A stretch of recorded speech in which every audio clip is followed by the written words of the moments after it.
El día de hoy vamos a hablar acerca de Efesios capítulo 5, versículo 1 al 14. Ya brincamos al capítulo 5. Efesios, recordemos que tiene 6 capítulos y vamos entrando hacia la etapa final de Efesios. Sin embargo, hay mucho que explorar y mucho que conocer. Y continuamos con un tema, y el tema de hoy es imitadores de Dios, ¿de acuerdo? Entonces, en nuestro estudio, venimos recordando que los últimos 2 domingos hubo un llamado para ser como hijos de Dios. Recuerde, el Señor nos dijo, fuimos llamados para ser como Él. Y la semana pasada también fue de exhortación para cada uno de nosotros en lo que el Señor quería hablar a nuestros corazones. Y el día de hoy, ¿qué cree? También va a haber pedradas, así que póngase listo porque el Señor tiene su palabra para nosotros. Entonces, acompáñenme en sus Biblias, Efesios capítulo 5, versículo 1. Y dice, sed pues imitadores de Dios como hijos amados y andad en amor, como también Cristo nos amó y se entregó a sí mismo por nosotros, ofrenda y sacrificio a Dios en olor fragante. Pero fornicación y toda inmundicia o avaricia ni aun se nombre entre vosotros como conviene a santos, ni palabras deshonestas, ni necedades, ni truanerías, que no convienen, sino antes bien con acciones de gracias. Pero sabéis esto, que ningún fornicario o inmundo o avaro, que es idolatría, tiene herencia en el reino de Cristo y de Dios. Nadie os engañe con palabras vanas, porque por estas cosas viene la ira de Dios sobre los hijos de desobediencia. No seáis pues partícipe con ellos, porque en otros tiempos eras tinieblas, mas ahora sois luz en el Señor, andad como hijos de luz, porque el fruto del Espíritu es en toda bondad, justicia y verdad, comprobando lo que es agradable al Señor y no participando en las obras infructuosas de las tinieblas, sino más bien que reprendedlas, porque vergonzoso es aún hablar de los que ellos hacen en secreto. Mas todas las cosas, cuando son puestas en evidencia por la luz, son hechas manifiestas, porque la luz es lo que manifiesta todo. Por lo cual dice, despiértate tú que duermes y levántate de los muertos y te alumbrará Cristo. Wow. El día de hoy, Dios nos va a confrontar con su palabra de muchas maneras. Y acompáñenme a orar para poner esto en manos de Dios. Señor, hoy agradecemos la oportunidad que tenemos, el alcance de tu palabra. Esa palabra, Dios, que ha sido inspirada por ti y que viene directamente de ti y hoy habla a nuestros corazones. Permite que nuestro corazón esté dispuesto a recibir esta palabra, Dios, que no la desechemos, que no seamos necios, sino todo lo contrario, Dios, que podamos entender lo que quieres decir hoy en nuestras vidas y lo que tenemos que hacer de aquí en adelante. Gracias en el nombre de Cristo Jesús. Amén. Bien, en principio que nos dice es ser imitadores. Recordarán cuando hablamos del verbo de ser, que significaba que era un verbo presente continuo, es decir, hoy lo hago, hijo, y tienes que continuar haciéndolo. No es que hoy te comportes como hijo de Dios y mañana no. No, nuestro propósito es que en la vida cristiana nosotros continuemos siendo como Dios quiere que seamos. Y entonces tenemos la primera invitación que nos dice, o mejor dicho, el primer mandamiento es, hijo, imítame. Cuando usted, ¿no? Regularmente ve a uno de sus pequeños, a uno de sus hijos, a veces imita todo lo que usted hace, ¿no? Las mujercitas pueden imitar a su mamá, cómo se pinta, cómo se arreglan. Los varones pueden imitar a sus hijos, pueden imitarlos de cómo arregla o compone algo, ¿no? Y el papá, yo creo que orgulloso se siente ver cómo su hijo lo empieza a imitar de la misma manera, o le da risa, ¿no? Le alegra su corazón. Bueno, Dios hoy nos está invitando, nos está diciendo, imítame, hijo, sí como yo. ¿Y qué dice Levíticos y qué dice Primera de Pedro? Sed santos porque yo soy santo. Entonces el Señor dice, imita mi santidad. Entonces, la vida cristiana empieza y continúa ahora con un estándar mayor. El Señor nos está pidiendo y nos está demandando que lo empecemos a imitar. Y esto no es algo sencillo, no es algo fácil en nuestro corazón, es algo difícil que a veces no podemos llegar a comprenderlo porque va a haber una lucha interna en nuestros corazones y vamos a tener que lidiar con muchos pecados, pero ahorita lo vamos a ver. Dice en su palabra que el amor cristiano no es un mero sentir, un mero punto de hacer los sentimientos a flote, sino que es sacrificial y voluntario el amor de Dios, que es también algo que tenemos que imitar. ¿Qué significa esto? Recuerden, ¿no? Y siempre lo vamos a repetir aquí. Amamos no porque lo sentimos, amamos porque debemos amar a los demás. Porque si esperamos a que sintamos que debemos amar, mis hermanos, nunca vamos a amar, ¿no? Es como si alguien esperara que a mí me amen porque yo me comporto bien, porque respondo bien, porque soy buena persona, porque soy buena gente. La verdad es que nadie me va a amar. Pero nosotros como hijos de Dios tenemos que amar sobre todas las cosas. Eso es lo que significa un amor de sacrificio. Después que tenemos un contraste con lo que piensa el mundo. El mundo dice, piensa en ti, sé egoísta y piensa tantito en ti, no en los demás, no que lo demás te rondeen, sino que piensa en ti. ¿Quién se va a preocupar de ti? Pobrecito de ti. Hay que apapacharte a ti. No, el amor sacrificial que es dar nuestra vida por el otro. Usted cuando tiene sus hijos, cuando tiene a su pareja, a su cónyuge, ¿usted qué hace? Morir a sí mismo para que la demás persona esté bien. Y ahorita le voy a dar un ejemplo con lo que pasó con Jonathan y David. Y después dice que el Señor nos invita a reflejar sus atributos comunicables. Este es un término teológico, comunicables y atributos incomunicables de parte de Dios. ¿Qué significa esto resumidamente? Cuando Dios manifiesta sus atributos comunicables es lo que nosotros tenemos que hacer. Cuando Dios manifiesta sus atributos incomunicables es lo que no podemos alcanzar a hacer. Por ejemplo, ¿cuál es un atributo no comunicable de Dios? Es su poder, que es todopoderoso. Nosotros no podemos ser todopoderosos. Él, ¿cuál es otro? Que es omnisciente. Nosotros no podemos ser omniscientes. Sin embargo, el Señor nos manda a que imitemos sus atributos comunicables. ¿Cuáles son estos? Su amor, su santidad, su justicia, su bondad, su sabiduría y su rectitud. Esto es algo que a ustedes les tiene que caracterizar. El día de ayer Dios nos dio la oportunidad de poder ir a una iglesia, Iglesia Emanuel, ahí en San Mateo, y la verdad alegró mucho nuestro corazón porque es una iglesia que una vez al año festeja la santidad de Dios. Y a nosotros nos sorprendió, a Viri y a mí, ¿no?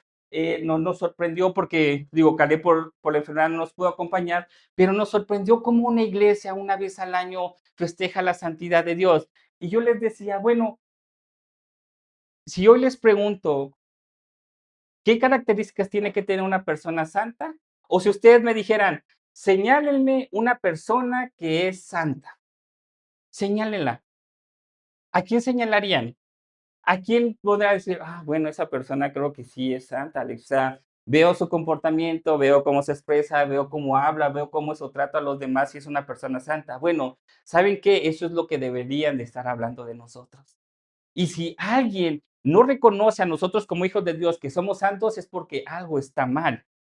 Después tenemos que tener una dependencia total del Espíritu Santo para poder vivir la vida en Cristo. No va a poder usted lograrlo solo. No va a poder usted simplemente en decir, ¿sabes qué, Alex? A partir de hoy voy a dejar de decir malas groserías. A partir de hoy voy a dejar de comportarme de esta manera porque yo puedo, tengo voluntad propia. No tiene voluntad propia. Necesita el Espíritu Santo que mora en usted, que hace que el sello, como lo vimos en Efesios 2, que es la garantía que es usted un hijo de Dios para poder afrontar todas esas tentaciones que ahora vamos a hablar de ello.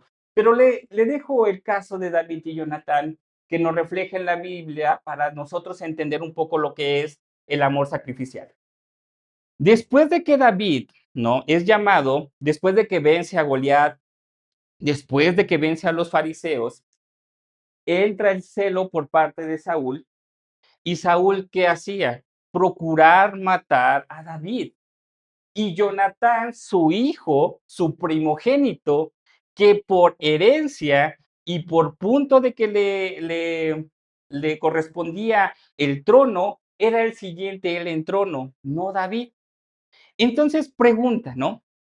Jonatán, siendo el hijo primogénito de Saúl y sabiendo él que era el primogénito, sabía que le correspondía el trono una vez a la muerte de Saúl. Pero ¿sabe qué hizo Jonatán? Jonatán dijo, no, he entendido que David tiene un llamado especial para Dios y no mi padre y ni siquiera yo. ¿Quién estaríamos aquí dispuestos a dejar un puesto de trabajo por alguien más? ¿Alguien se sacrificaría? Claro que no, ¿no? Lo pelearíamos, ¿no? Y hablo desde mi interior, ¿no? Si dos personas estamos discutiendo por una gerencia, estamos disputando por una dirección, pues yo me pondría y diría, no, yo hago más, ¿no? Yo puedo más, tengo más capacidad, he tomado más cursos y hasta jugaría sucio, ¿no? Empezaría a hablar mal de la otra persona. Bueno, el amor de Jonathan, que era un amor como el de Dios quiere que nosotros reflejemos, él se despojó de lo que le correspondía y dijo, ¿sabes qué? No lo quiero, mejor que sea David. Ahora, ¿qué pasa aquí? Un poco de historia, la verdad que es una historia muy bonita en este aspecto. Y la verdad, Jonatán, su desenlace fue triste. Murió Jonatán en batalla junto a su padre. Pero Jonatán, ¿qué hace cuando a la mesa tenía previsto de que Saúl lo quería matar?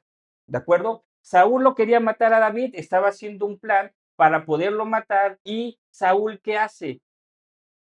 Hace una mesa para que en el día que viniera David a la mesa, ese día lo iba a matar. Pero Jonatán sabía que estaban mal las cosas, entonces da aviso a David y decir, sí, mi padre quiere matarte. Entonces hacen un punto, después da la historia de cómo incluso lanzan una flecha que sí iba lanzada y cae cerca de donde estaba David escondido y le iba a decir Jonatán, cerca si es que Saúl todavía no quería matarlo. Y le tenía que decir lejos si es que Saúl quería matarlo. Entonces Jonatán y David hacen esto, mandan la flecha y dice lejos, es decir, porque ya Saúl quería matar a David. Finalmente David huye y empieza otra persecución, pero lo que yo quiero resaltar es el amor sacrificial de Jonatán. Jonatán dejó su trono, dejó por herencia lo que le correspondía por amor. Y es lo que nosotros tenemos que hacer cada día. A veces tenemos que dejar de ser egoístas, tenemos que dejar de pensar en nosotros mismos, debemos de dejar de pensar en lo que a mí me acomoda. Recuerden, mis hermanos, aquí estamos para hacer un amor sacrificial. No es por mí, sino es por la otra persona. No es por mí, sino es por lo que yo tenga que hacer. La otra persona es la que tiene que gozar de lo que yo sacrifice. ¿Qué significa esto? Que si a mí me gusta hacer algo, pero sé que a mi cónyuge o a mi pareja o a mi esposo le gusta hacer otra cosa, yo me sacrifico. Y digo, ¿sabes qué? Está bien, vas tú. No hoy, yo, no veo por mí hoy, veo por algo que aquí a ti te guste, algo que a ti te guste hacer, te guste convivir, adelante, porque dejo de pensar en mí y es lo que el Señor nos quiere enseñar. Ahora, después viene un llamado hacia la santidad frente a la inmoralidad. Los versículos 3, 4 y 5 son un punto muy directamente a lo que nosotros a veces atravesamos en nuestros pecados. Dice que aún no se mencione ninguno de los siguientes pecados: pecados sexuales, la codicia y la fornicación. Vamos a entender un poco qué es acerca de estos pecados. Pecados sexuales, todo aquel pecado que es inmoralmente delante de Dios malo, es decir, todo lo que es adulterio, es decir, tener relaciones sexuales cuando ya estamos en el matrimonio y tener relaciones sexuales con alguien más. Ahora alguien decir, bueno, no he llegado al punto de tener relaciones sexuales con alguien más, pero después habla de la codicia. ¿Y quién habló de la codicia? Jesús. Jesús habló de la codicia cuando dice que el que adultera, antes en el Antiguo Testamento pensaban que solamente el adulterio se caracterizaba por el acto de llegarlo presencial, consumar el acto, pero el Señor Jesús vino y que dijo, no, Desde que tú miras a una mujer con codicia, ¿eso es qué? Adulterio. Y me adelanto un poco a los versículos que leímos, o más bien volvemos a leer para poderlo enlazar, que dice: porque sabéis esto, que ningún fornicario o inmundo o avaro tiene herencia en el reino de Dios. El pecado del adulterio no es menor, el pecado de la fornicación no es menor. ¿Por qué? Porque el Señor nos dice que eso nos dejará fuera del reino de Dios. Es un llamado que el Señor te dice hoy, basta, deja. ¿Por qué? Porque si no es desenlace, es muerte. Y el Señor no quiere eso, sino que vengan en arrepentimiento. Y es lo maravilloso de la palabra de Dios, porque Él nos dice, arrepiéntete.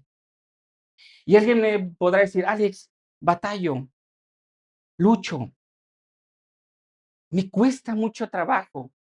Y voy a hablar claro aquí, a los hombres, el tema sexual nos cuesta trabajo. ¿Por qué? Porque nosotros, a diferencia de las mujeres, nuestra vista nos gana.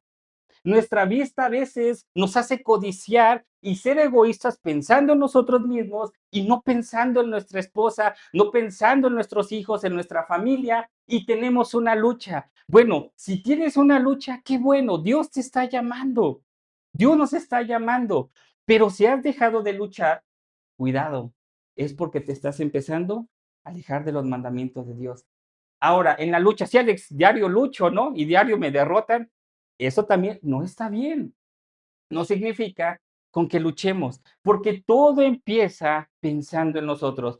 Podría tener algo mejor, podría alcanzar algo mejor, podría experimentar algo mejor, y el Señor te dice, no, porque eso solamente trae dolor y sufrimiento. Desiste de eso. Por eso también la fornicación es algo malo. Hoy en día no tenemos que entrar a ningún tipo de acto sexual antes del matrimonio porque solamente dañamos nuestro corazón y nuestra mente. Y es algo que en el corazón y en la mente se guarda y se va trastornando poco a poco. ¿Por qué? Nunca vamos a tener una satisfacción y siempre vamos a tener el deseo de querer más, experimentar más, y eso nos va a atormentar cada día más, demostrando que no somos hijos de luz, que no somos hijos de Dios, y el Señor nos está diciendo, hijo, desiste. Entonces, ahora, no por eso, mis hermanos, significa que hoy día es pecado y te vas al infierno. Sí, ese es el desenlace. Pero el Señor dice, hoy hay salvación y hoy hay arrepentimiento si es que tú vienes delante de mí y te humillas. Porque también hay otros pecados que se mencionan, la inmundicia, que es decir, todo lo que contamina. Recuerde, y véalo de esta manera, es como si usted tiene una manta de lino blanco. Cada que usted peca, usted la está manchando, ¿está de acuerdo? ¿Qué? Cada que peca le pone una mancha. Hay manchas grandes, hay manchas pequeñas. Pero el Señor dice, no haya inmundicia en nosotros. Entonces, ¿cómo tenemos que mantenernos puros y santos? ¿Y cómo lo podremos lograr? Solamente por la sangre de Cristo que perdona y quita todos los pecados. Pero si vamos en arrepentimiento, y recuerde, arrepentimiento es ya no volver a hacerlo. Sí, pudimos en un momento antes hacerlo, pero ya el Señor te dice, no más, hijo, no más, porque si no el desenlace va a ser trágico y vas a traer muerte a ti. Porque también otras cosas es la avaricia, que es la idolatría. Cuando nosotros leemos, como lo dice Colosenses y también como lo dice Efesios, ¿por qué Dios compara la avaricia con la idolatría? La idolatría regularmente nosotros lo reflejamos como la adoración hacia una imagen, la adoración hacia dioses falsos. Bueno, la idolatría tiene que ver cuando nosotros deseamos más. ¿Quién no quisiera más? Todos quisiéramos más. ¿Quién no anhelara tener algo más, una casa más grande, muebles más bonitos? ¿Por qué? Es rico la comodidad. Claro, tener es más eso, pero en la búsqueda de eso nos podemos perder y alejar de Dios. ¿Por qué? Es como un ejemplo que citaban y después lo veremos, pero una familia de 4 integrantes, piden por un trabajo de su papá porque había estado mucho tiempo desempleados, y cuando el papá consigue trabajo y empieza a esforzarse, le empieza a demandar. Antes se sentaban a la mesa y comían rico. Y sí, había carencias, pero comían y estaban juntos. Pero cuando empezó a venir el dinero, el papá se empezó a alejar. Y el papá empezó a tener y ocuparse de todo menos de su familia y la familia se fue quebrando. ¿Por qué? Porque a veces en ese alcance de ser avariciosos empezamos a idolatrar el dinero, empezamos a idolatrar eso y eso no le agrada a Dios. Ahora, no por eso significa que usted no va a ser diligente en su trabajo, va a ser cuidadoso en su trabajo, tiene que hacerlo y tenemos que hacerlo, pero tenemos que cuidar que no lleguemos al punto de amar el dinero, porque si no, nos volvemos idólatras, porque al final de cuentas, ¿con quién idolatramos? Con nosotros mismos. Y también, no sé si usted haya escuchado la palabra las necedades y las truanerías. Las truanerías, ¿qué son? Bueno, es cuando una persona es astuta, engaña y con tono de burla o desprecio expresa lo que hay en su corazón. También son todas las groserías, también todos son todas aquellas cosas vulgares que ofenden a los demás. Entonces, cuando el Señor nos dice ni aún se mencionen las truanerías, es que un hijo de Dios no puede estar diciendo groserías, no puede estar diciendo dobles sentidos, no puede estar haciendo o participando de cosas como engañar astutamente, como ahorita lo vamos a ver, ni haciendo cosas que no convienen o burlarse de los demás en ton de burla. Eso no conviene a los hijos de Dios y no es algo que caracterice a los hijos de Dios, porque vamos a entender esto. Nosotros cuando nos dejamos engañar por las vanas palabrerías. El Señor dice, no te dejes engañar por las vanas palabrerías. No dejes dejarte engañar por aquellas cosas que el mundo dice, hazlo. Por aquellas cosas que el mundo dice, no te preocupes. No pasa nada si lo pruebas, si lo experimentas, porque en el mundo hay algo que nosotros llamamos que no hay absolutos. ¿Qué son los absolutos? Les explico un poco. Los absolutos es todo aquello que el Señor dice no hagas. No adulteres, no robes, no mientas. Y muchos otros mandamientos como hemos visto. El mundo dice, no, no es cierto. Puedes mentir en ocasiones. No, no es cierto. Puedes adulterar si no te sientes cómodo, si tu esposa, tu esposo te llenan en un 75%, el otro 25% lo puedes buscar. No, eso es lo que dice el mundo. Pero nosotros sabemos que es un claro no, hijo. Y es algo que el Señor nos tiene que llevar a hacerlo. Y no debemos asociarnos con prácticas pecaminosas que nos llevan a la separación de Dios, por cuanto nos dijo el versículo que Dios es celoso y que su ira es real. Y la semana pasada leíamos en Proverbios, en Salmo, no recuerdo, que dice que Dios está airado contra el impío. ¿Cuánto? Todos los días. El Señor nos está diciendo, no peques, hijo, no peques, no conviene.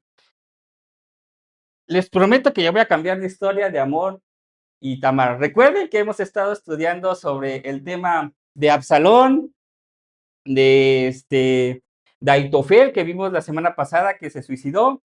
Eh, y cuando empieza todo el tema de Amón y Tamar, recuerden, Amnón era el hijo mayor de David, el sucesor al lo que era el reino, pero viola a su hermana Tamar. Pero ¿qué pasa en esta historia? Le quiero platicar un poco. Amnón enfermó porque había una lucha interna. ¿Recuerdan la lucha? Había una lucha interna en él porque sabía que no podía tomar a su media hermana Tamar. Sabía, entonces había una lucha interna. Pero vino Jonadab, un amigo de Amnón, y le dijo, ¿sabes qué? Hazte el enfermo y pide que venga tu hermana, ¿ok? Pide que venga tu hermana a cuidar de ti. Cuidado con las malas influencias. Como Jonadab influyó en Amnón, porque Amnón estaba en una lucha, pero vino una mala influencia y le dijo, ándale, prueba, dile, engáñala.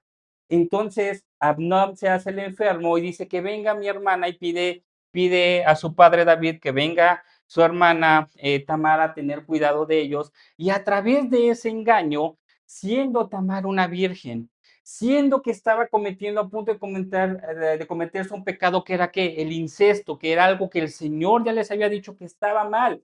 Y entonces Tamar trata de convencer a Abnón y le dice, no, hermano mío, no me hagas esta deshonra, porque vendrá mal sobre ti, porque vas a pecar y porque a mí me vas a deshonrar y ningún hombre me va a querer tomar por cuanto ya no soy virgen. ¿Y qué hizo Abnón? Abnón había una lucha en él, pero incitado por su amigo, pero más por su corazón pecaminoso, quiso satisfacer su deseo sexual y viola a su hermana Tamar. Y después en el desenlace, ya lo saben, se destruye una familia. Vino Absalón y en venganza mata a Abnón. ¿Era necesario?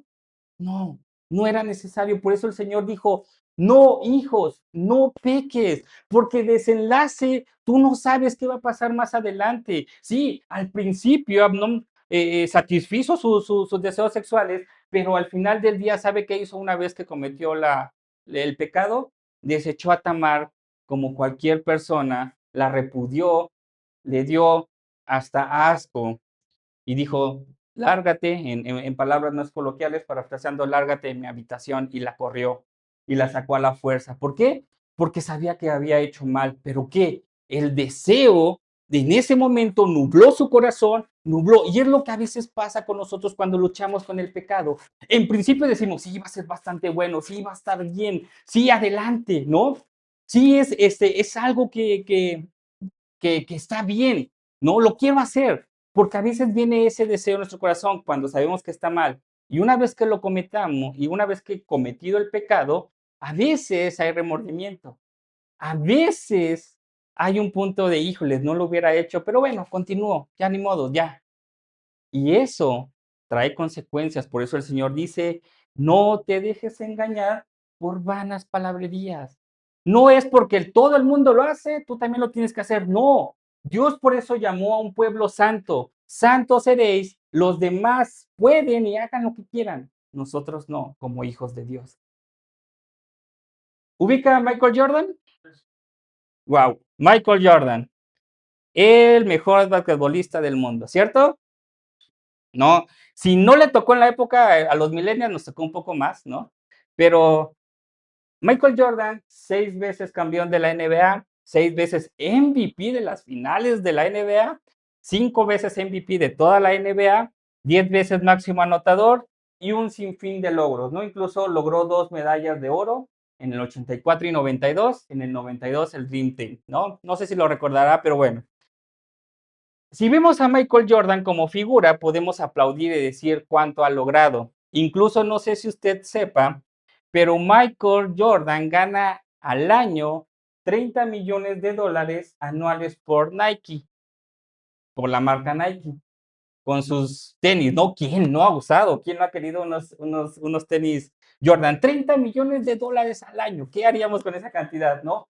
Pero bueno, no sé si usted sepa la vida personal de Michael Jordan. Él dice, o bueno, en su momento se le acusó de tener adicciones al juego y apuestas compulsivas. También, cuando su papá fue asesinado, hay un punto de conspiración o una teoría conspiratoria que dice que lo mataron por los problemas de Michael Jordan con el juego, con lo que viene siendo las apuestas. Tuvo un divorcio millonario de Juanita, que dejó más o menos 168 millones, uno de los más grandes registrados a nivel del mundo, porque su esposa lo investigó y lo relacionaron con 12 mujeres en ese periodo que los investigaron que se había metido Michael Jordan. Ahora, y también fue acusado por su trato agresivo y tiránico con sus compañeros y también que uno de sus hijos fue arrestado, perdón, por problemas de drogadicción. ¿Por qué saco esto a pie? Bueno, nosotros como sociedad, a veces que el desempeño que tiene la gente, excusamos la inmoralidad. Creemos porque el que tiene, el que ha logrado, el que tiene una buena posición, el que es gerente, el que es director, el que tiene buenos negocios, es aplaudible y decir, bien, la vida personal no me importa. Y eso no le dice a Dios que nos conviene. Dios no está diciendo que eso sea bueno. Decimos, si alguien tiene éxito o es famoso, no importa su vida personal, está bien, pero el Señor que ve el corazón. No le importa a Dios cuánto podamos lograr en este mundo, cuánto éxito podamos alcanzar en este mundo. El Señor mira el corazón y es donde el Señor nos dice que por sus frutos seremos conocidos. Y cada uno que lo que nosotros hagamos debemos ser conocidos por la santidad. Que la próxima vez que digan, oye, veo a Alex, veo a X persona, veo a Juanito, veo a Juanita, veo a X personas, es una persona recta, es una persona santa, es una persona como Dios, porque está imitando ¿qué? A Dios. Recuerde que el tema de hoy se llama ¿qué? Imitadores de Dios. No importa el éxito, ¿puede venir de la mano con la obediencia a Dios? Claro, pero siempre va equilibrada para que no seamos orgullosos y nuestro corazón sea soberbio, sino para que seamos humildes. Pero no es necesario. El Señor más bien le gusta un corazón recto que ame y que perdone. Porque nos dice que debemos andar como hijos de luz. El creyente tiene que ser aquel que sea como hijo de Dios, que no anda en pecado y que no practica el pecado, sino que hace lo demás. Leemos 2 Corintios 4:6. Porque Dios, que mandó que de las tinieblas resplandeciese la luz, es el que resplandeció nuestros corazones para iluminación del conocimiento de la gloria de Dios en la faz de Jesucristo. El Señor hoy nos manda a hacer esa luz en medio de las tinieblas. Ahora, no sé si ha tenido usted oportunidad de conocer a alguien o usted lo padece de una persona que tiene migraña. ¿Sí? ¿Le ha pasado? Una persona que tiene migraña, eh, ¿qué es lo que a veces más detesta? La luz. La luz a veces es lo que le molesta, ¿no? Incluso un destello, la televisión, que prendan la luz.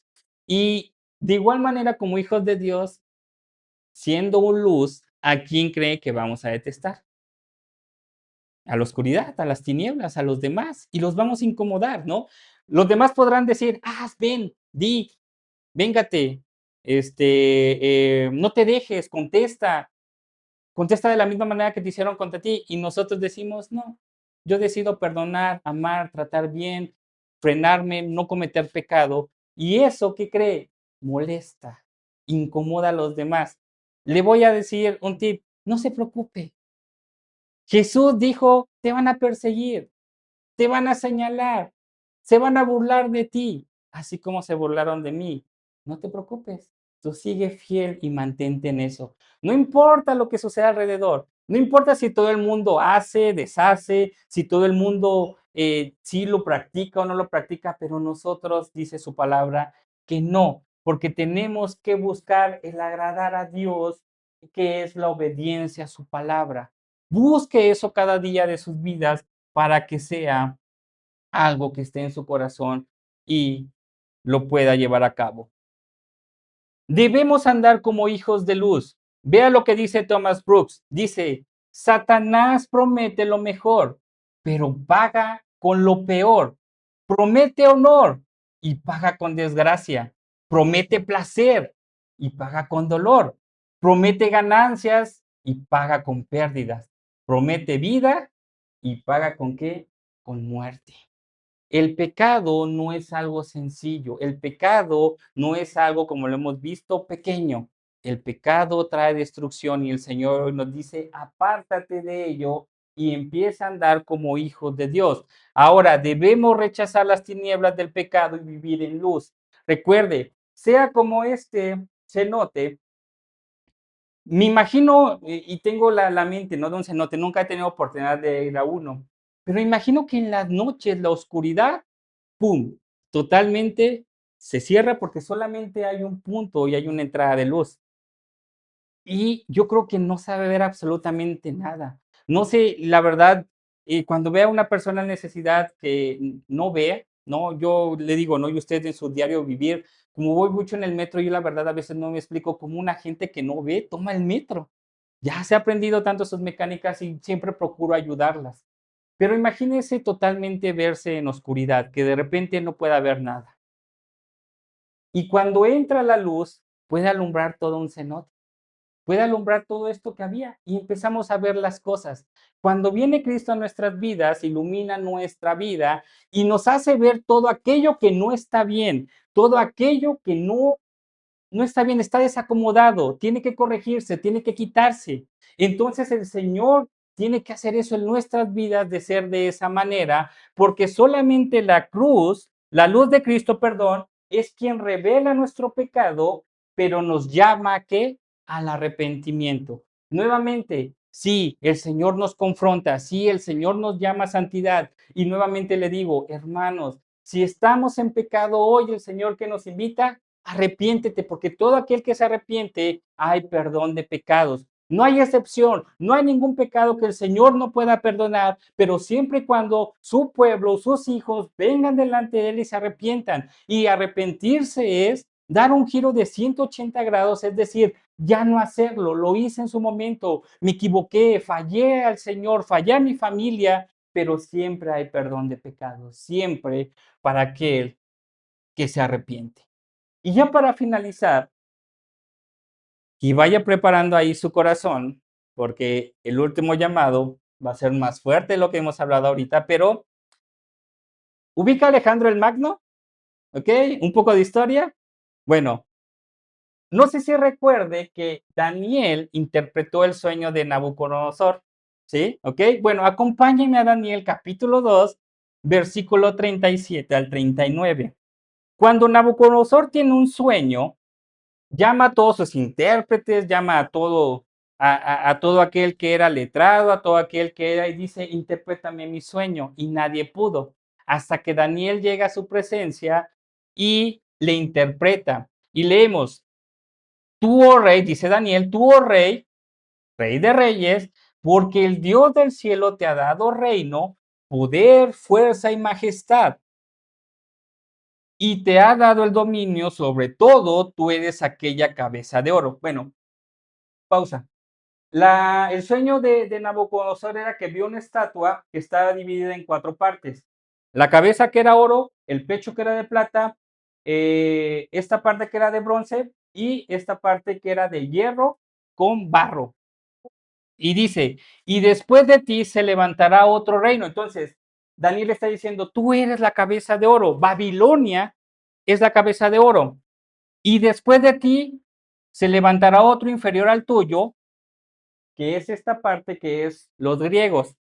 Y después se levantará, perdón, los persas. Y después se levantará un tercer reino de bronce, el cual dominará sobre toda la tierra. Grecia, Alejandro el Magno. Después en el capítulo 9 habla sobre eh, eh, un, este, una cabra que iba a levantarse rápido, que era el imperio griego. Y el cuarto reino será fuerte como hierro, pero que se desmenuzará y quebrantará todo. Esto es el imperio romano.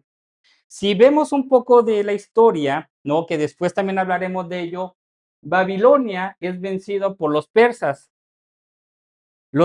es vencido por los griegos y los griegos es vencido por los romanos, ¿bien? Entonces, Alejandro el Magno, y para que me pongan un poco de referencia a la película de 300, cuando empieza todo este punto, no es algo inventado, sino que sucedió.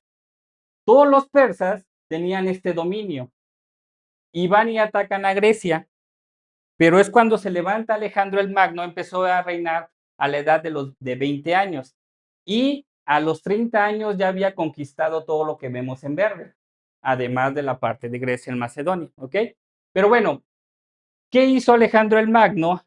Se estipuló y a la edad de 30 años ya tenía todo este dominio. Él empezó en estas regiones, pasó por Jerusalén, fue a Egipto y empezó a ir a la parte de Mesopotamia, subió hasta estas regiones y aquí fue muerto en Babilonia. Dicen que fue envenenado, que fue algún tipo de enfermedad, o sea, hay varias teorías, pero independientemente de esto, solamente quiero que vea cómo Dios y la historia se enlazan porque Dios ya había escrito todo lo que se había establecido, pero quiero que vea la majestad de Alejandro el Magno. ¿Por qué? Porque cuenta la historia que una vez en batalla, uno de los soldados de griego estaba en batalla y huye, tiene miedo. Entonces Alejandro el Magno dice, ¿qué pasó? ¿Por qué huyó? Y lo manda a traer a su presencia y le dice, ¿por qué huiste? No, porque tuve miedo, fue cobarde. ¿Cómo te llamas? Alejandro, le dijo. Y entonces Alejandro el Magno le dice, o te cambias de nombre o cambias de actitud. Y hoy yo le digo, o empezamos a andar como cristianos, como hijos de Dios, imitadores de Dios, o dejamos de llamarnos cristianos. Yo sé que es fuerte y confrontador con nosotros mismos, pero a veces es más vergonzoso, ¿no? Que si hoy yo voy con sus vecinos en el trabajo, en donde se relaciona usted, en la calle, en la escuela, y le digo, ¿cómo es Alejandro? Yo, no, ¿cómo es Alejandro? No. Y alguien puede decir, pues la verdad, híjoles, si lo vieras, tiene un carácter muy fuerte y esto, lo otro. Y alguien le preguntaría, oye, ¿sabías que es cristiano? ¿Es cristiano? ¿Y que es pastor? ¿Y es pastor? ¿En serio así se comporta un pastor? ¡Qué vergüenza! O empezamos a comportarnos como hijos de Dios o nos dejamos de llamar cristianos. Sin embargo, mis hermanos, siempre el Señor nos invita al arrepentimiento. Nunca es tarde. En vida nunca es tarde para arrepentirnos. El Señor nos dice, ven hijo, está bien, vamos a empezar desde cero, va a ser difícil, no te preocupes, no vas a estar solo, yo voy a estar contigo. Oremos. Señor, gracias por tu palabra, porque hoy nos has confrontado con nuestro pecado. Hemos visto que desafortunadamente y desgraciadamente no somos como tú, Señor. Lejos estamos de imitar tu santidad, tu justicia, tu amor. Lejos estamos, Señor, de parecernos a ti. Pero gracias porque hoy tú has tenido a bien dado a tu Hijo Jesús, que es por el único en el cual yo pueda tener perdón de pecados, en el cual yo pueda venir y decirte, Señor, perdóname. Examine su corazón, mi hermano, y vea en lo más profundo. Ahí donde la caja está muy lejos, está resguardada, ahí donde nadie lo ve, ese pecado que sale cuando nadie lo ve, ese pecado que sale cuando cree que nadie lo está observando, póngalo delante de Dios, tráigalo a su presencia y dile, Señor, he pecado contra ti. Sí, estoy luchando, Dios, he tratado de decir, ya dejarlo, de desistir, de apartarme de ese pecado, pero no he podido. Ruego a tu Espíritu Santo para que me ayude a vencer la tentación, ya me ayude a vencer mi pecado, pero hoy delante de ti me quiero comprometer contigo, Señor, porque ya no quiero seguir siendo esta persona que soy, ya no quiero seguir engañando, ya no quiero seguir mintiendo, ya no quiero seguir haciéndole daño, ya no quiero seguir codiciando a mujeres, ya no quiero ser avaricioso, ya no quiero ser pecador. Dios, ayúdame. Llámame, Señor, a tu presencia, porque solamente ahí hay perdón de pecado. Gracias, Dios, porque sabemos y abrazamos tu perdón. Gracias por tu infinita y maravillosa gracia que vino a nuestra vida y que solamente por tu Hijo Jesús tenemos perdón de pecados. Bendito eres en el nombre de Cristo Jesús. Amén. ¿No me vea feo? Fue la palabra de Dios la que habló a nuestros corazones. Bien, mis hermanos, pues les agradezco mucho, la verdad, agradezco que nos haya acompañado hoy y poder seguir escudriñando lo que es la carta a los Efesios, ¿no? A veces encontramos maravillas dentro de sus escrituras donde nos llama y nos confronta. Y qué bueno que nos llame y nos confronte. Qué bueno que haga eso en nuestros corazones. Pues nos encontramos el próximo domingo. Vamos a retomar el tema de la reforma con nuestro maestro Caleb y también los versículos que ahí dejamos pendientes de Efesios 4. Dios le bendiga, Dios les guarde, ya puede subir por sus pequeños.